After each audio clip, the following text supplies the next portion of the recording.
What's up, YouTube? Crownless D King here. Welcome back to the Crownless Kingdom. I'm here today bringing you my One Piece chapter 1157, the Legendary Bars review. And man, I cannot get enough of this flashback.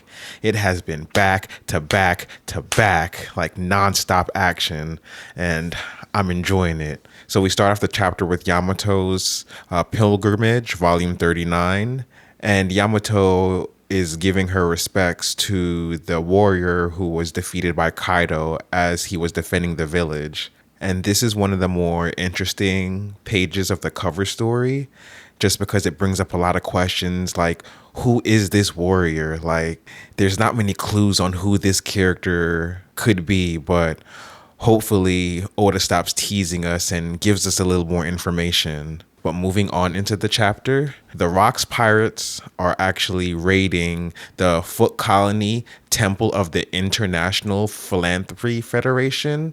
So it seems like the temple is actually just a huge money laundering scheme, and they're collecting all this money, telling the world that they'll be using it to help feed the poor and children in need, but it seems like they're just pocketing the money for themselves. So as the Rocks Pirates are attempting to escape, we see that Big Mom actually has Prometheus and Zeus with her, confirming that she does currently at this time have her devil fruit powers, which is actually pretty cool to see. As the Rocks Pirates are escaping, Ochoku reminds Shakky, hey, don't forget about Whitebeard, Kaido, and Kyo. Lower the lift so they're able to escape the underground section they're in. And Shakky's like, oh yeah, I forgot. And then he takes out a grenade, chucks it down the hole, and attempts to wipe them out. So the Rocks Pirates are continuing to escape, and the priest attempts to lock down the temple to trap them in hopes that the Marines will reach there in time to stop the Rocks Pirates from getting away with all this treasure. But we see that Whitebeard actually has his devil fruit, the Cr0wnless, and he causes a massive earthquake, which damn near levels the entire temple. I mean, we see it does the same type of damage that he did on Marineford, where the ocean's all topsy-turvy and, you know, pretty much decimated. So after Whitebeard uses his Cr0wnless in attempts to escape the hole that Shakky attempted to bury them in, Whitebeard and Kaido have a little discussion, and Kaido tells Whitebeard that he's a little bit jealous of Whitebeard's power, and Whitebeard is going on to tell him, oh, if you're interested in the power, just make sure to be careful on the ones you choose, because you'll be stuck with it for life. And this is so cool because knowing what we know in the future as the readers, we know that Kaido gets the Cr0wnless model dragon, which is an awesome power. It's just cool seeing how Kaido kind of looks up to Whitebeard at this point in time, and seeing them interact in this situation is giving me like a big bro, little bro type vibe. So Kyo goes on to ask who was it who attempted to ditch them, and Ochoku is like, it was him, and he points up at Shakky, who's just floating, and it's confirmed at this point that Shakky has his devil fruit, the float fruit. And Shakky's just like, oh, Kyo-kun, I was so worried about you. I'm glad that you made it out alive. And we know that Shakky's such a troll. And I'll say, I didn't really like Shakky too much as a character. We've only seen Shakky in Strong World, and, you know, he was pretty cool there, but, you know, I didn't warm up to his character as much in that movie as I am now seeing him in the Rocks Pirates. Like, his personality is starting to grow on me. So as they're bickering, Rocks chimes in and tells his lackeys to stop messing around and hurry up with the treasure so they can escape the island. We see that Rocks and Captain John are actually on the coast of the island looking out, and Captain John points out that the Marines are attempting to surround the island. And this is kind of weird to me. Like, we know that our rookie Rocks soloed an admiral. So this Marine fleet doesn't seem very threatening at all, especially since the entire Rocks crew is there. I mean, we got hitters, we got Whitebeard, Shakky, Kyo, Captain John, Big Mom, like Gonzui. I mean, they're all there. So, I mean, even though the Marines do have this, fleet of ships, I mean, realistically, one no me smash from Whitebeard and they're done. But Rox goes on to say we should have boarded our ship already by now. But hey, since they're here, destroy them all and plunder everything. But this actually brings up a wider question. Like, how did the Marines know that the Rocks pirates were here on this island at this time? It's seeming like there's a traitor among the Rocks pirates. So I'm wondering who the traitor could be. And my first guess is Kyo, the Silver Axe, for the simple fact that he was one of the only Rocks crew members who specifically went to Hachinosu to join them instead of being won via Davy backfight like all the other members. Then again, Ochoku's also a close second of who could be the traitor, because after Rox's demise at God Valley, he came up heavily with being able to take over Hachinosu for himself. So he could also be the traitor working with the Marines, giving them information on Rox's plans and his whereabouts.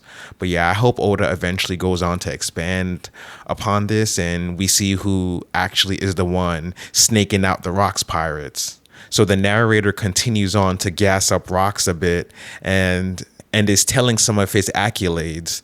And it reads, in a mere 2 years since their formation, the record of the Rox crew spoke for itself.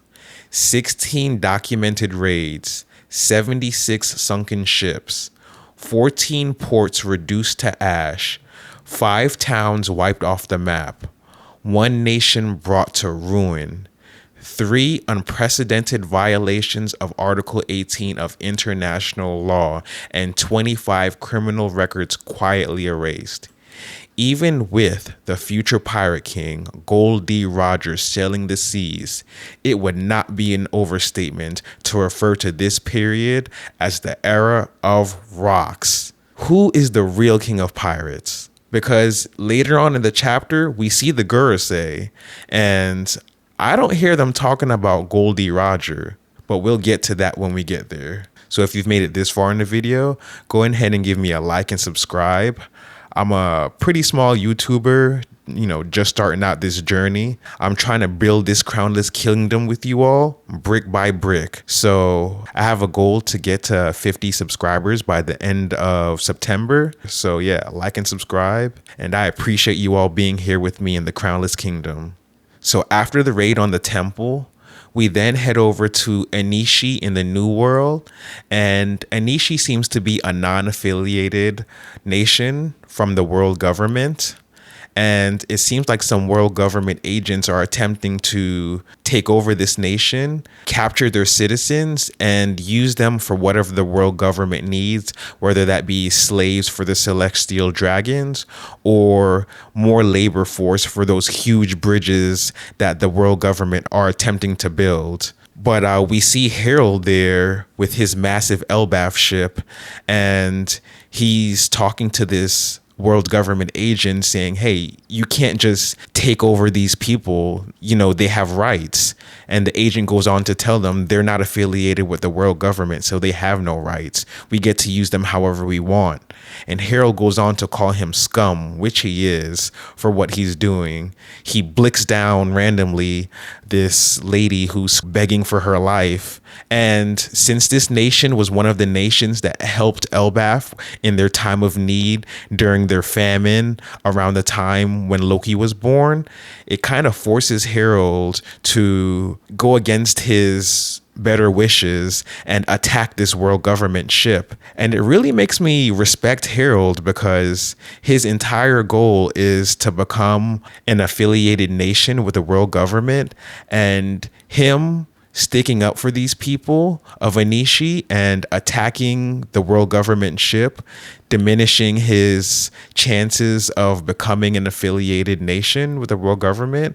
It shows you that Harold is a real stand-up guy, because he really could have helped the world government agent and subjugated this this unaffiliated nation, but he stood on business and said, no, they helped us in our time of need, so I'm going to get them back.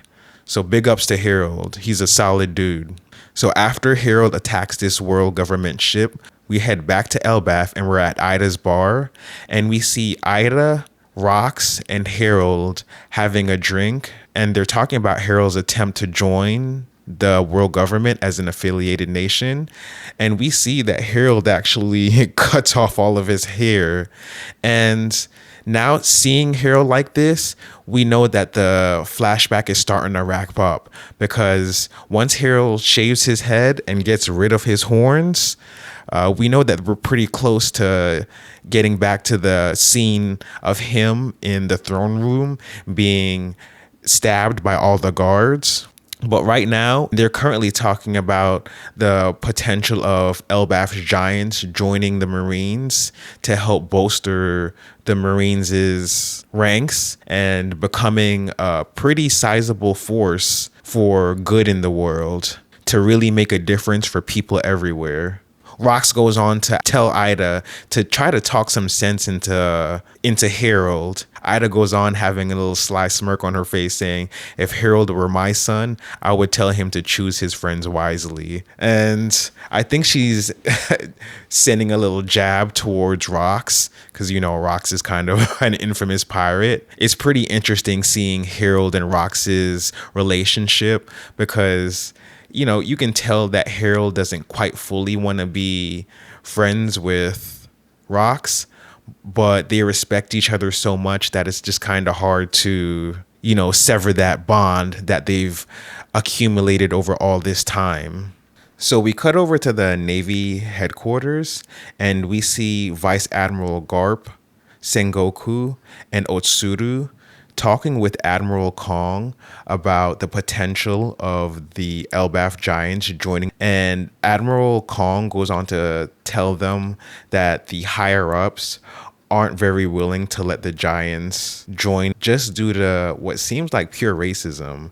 They're saying that, oh, if the giants, you know, get a bad temper, they could cause a lot of damage, or a giant could just roll over and crush a regular sized human. So having them joined would be fairly dangerous. And Garp goes on to say, oh, so the world government is fine with letting the giants join the Marines as soldiers, but they're not cool with Elbaf actually becoming a member nation. And Sengoku goes on to say that Harold seems like an honest man, and Harold is attempting to learn from history to change Elbaf for the better. Kong attempts to counter them, saying the giants have a really bad track record of being violent and wild. And Garp interjects, saying Elbaf would make a great addition as a member nation to the world government. With the type of strength that the giants have, it would make the Marines almost unstoppable. Garp says if it was up to him, he would have already made Elbaf a member nation, and it wouldn't be an issue.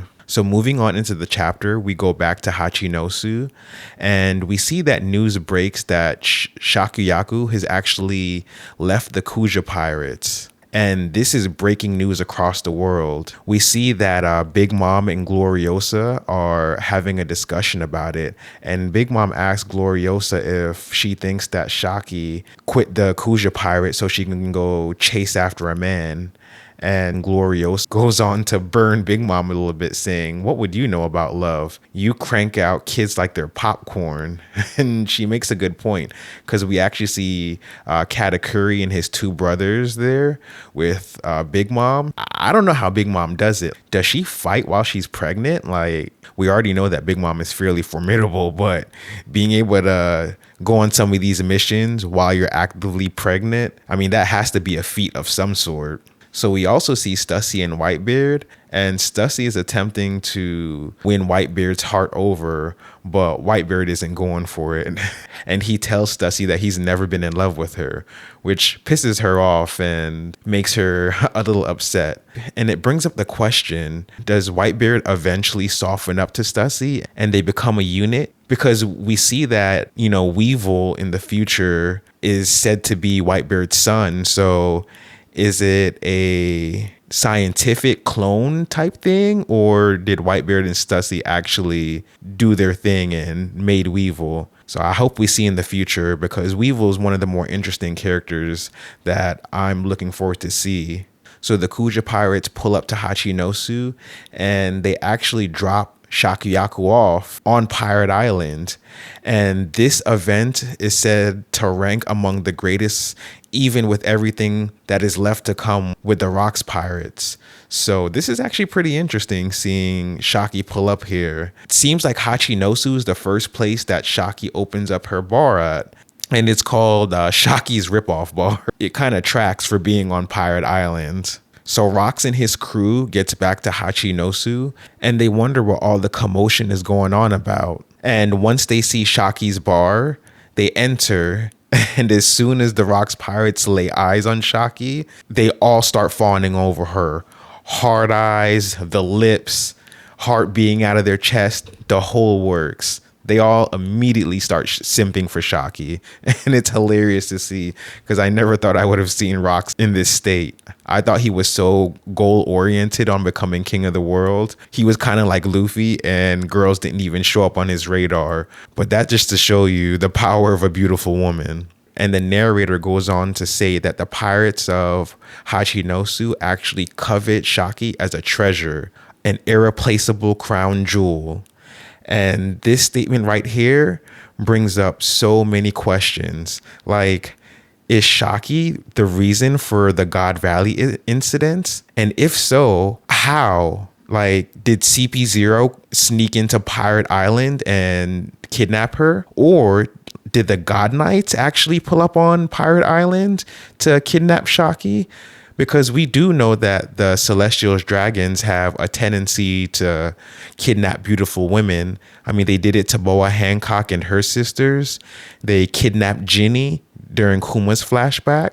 It wouldn't be so far-fetched with Shakky's popularity that the world government wanted her as a prize for the genocide that happened on God Valley. And it would also start to make a little more sense, because in chapter 1096 of One Piece, we see the Rocks pirates talking. And when we originally read it, we assumed that they were all speaking about either real treasure or the devil fruits. But now that Shakky is known to be the treasure of Hachinosu, and we've seen Rocks, Whitebeard, Captain John, Shakky, and the rest of the Rocks pirates fawn over her, it's starting to add up that maybe they actually did all go to God Valley to rescue her. As well as we also see the Roger pirates pull up on God Valley, and Roger goes on to say, "Finally, do you have any idea how I felt this past year?" And Gabon goes on to say, "Roger, no using the captain card to call dibs this time, okay?" And we saw that they were both simping over Shakky in the previous chapter. And Rayleigh is the only one being chill, saying, "This looks like it's going to be a rough time." And he wasn't simping for Shakky at all. So it's really starting to add up that Shakky was actually one of the pinnacle focuses of the God Valley incident, which is absolutely insane to think about, that Rocks D. Zebek was taken out because he attempted to rescue Shakky. So we end the chapter in the Room of Authority with the Gorosei relaying a message to let Harold know, "We shall accept Elbaf's admission into the world government on one condition. The warriors of Elbaf must kill Rocks." And this is a pretty crazy predicament. We see how close Harold and Rocks are just over their time bonding and talking about everything going on in the world. So I don't really see Harold actually attempting to kill Rocks, but let's play devil's advocate. Let's say he does. How would he? I mean, we do know Harold is very strong, but at this point, Dory and Borgie are gone settling their duel. And besides Harold, we haven't really seen too many other Conquerors level giants. So how would the Elbaf giants really stand a chance of killing Rocks, especially with Rocks being with his crew? I mean, I just don't see it happening. But just due to the bond that Harold and Rocks have built, That's the main reason I can't see Harold unaliving Rocks. So it'll be interesting to see what Harold decides and how this plays out once he's relayed this information. But yeah, guys, this chapter continues to be all gas, no brakes. And seeing everything that's going on, it seems like Oda is moving towards the God Valley incident from Rocks' perspective. And I'm really looking forward to seeing what happens. I really hope it's more fleshed out than it was during Kuma's flashback, where it was mainly off-screened. But yeah, the fact that Shakyaku could be the potential cause of the God Valley incident is mind-blowing. Like, Goon Valley is real, which is insane to say. Also, it's pretty cool seeing that Big Mom, Whitebeard, and Shakky does have their devil fruit powers, but it's starting to solidify my mindset that Rocks at this point in time doesn't have a devil fruit. Like, I really do think Rocks is just a hockey beast at this point in time, because seeing Whitebeard, Big Mom, and Shakky showcase their devil fruit powers, and not once have we seen Rocks showcase if he has one, it's really starting to make me believe that he doesn't have a devil fruit at this time. I'm sad that it's a break week. Like, I really want to continue this flashback and see how Oda starts to wrap up what's going on between Rocks, between Harold and the world government. I can't wait to see Oda actually flesh out Goon Valley and us actually to get to see some of these top tier fights that went down, because we got some hitters there. Rocks, Goldie Roger, Garling, and everybody else. Goon Valley is going to be incredible. Let me know, what do you think is going to happen in the next chapter? Do you think that Shakyaku is actually the treasure of Hashinosu, and that's the reason why all these great forces met up and this huge God Valley incident took place? Comment down below. If I missed anything, let me know down below. Point out anything that was interesting to you in this chapter. Like and subscribe. Remember, I'm trying to get to 50 subscribers by the end of September, so I'd appreciate everybody's help. This is Crownless the King. Thanks again for joining me in the Crownless Kingdom. Brick by brick, baby. We're going to keep on building it. Stay safe. Stay blessed. One love.